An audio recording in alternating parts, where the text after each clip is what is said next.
Riferimento Veneto per il controllo della qualità dell'aria con la centralina della Mandria da pochi giorni usata come indicatore a livello italiano.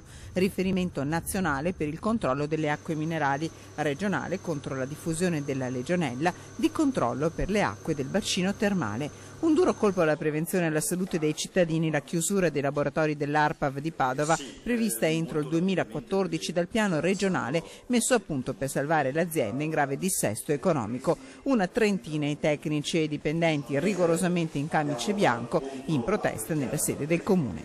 Non rischiamo solo noi, rischiano altrettanti ragazzi a Vicenza, rischiano di trovarsi con una qualità di lavoro e di dati nelle altre sedi, cioè a Verona e Mestre.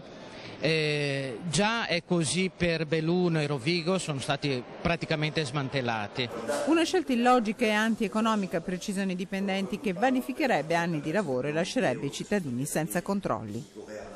Per una falda inquinata coinvolgiamo qualche migliaio di persone, per l'aria inquinata parliamo di tutto il Veneto, quindi è assurdo che questa cosa si debba spostare e ripartire praticamente da zero.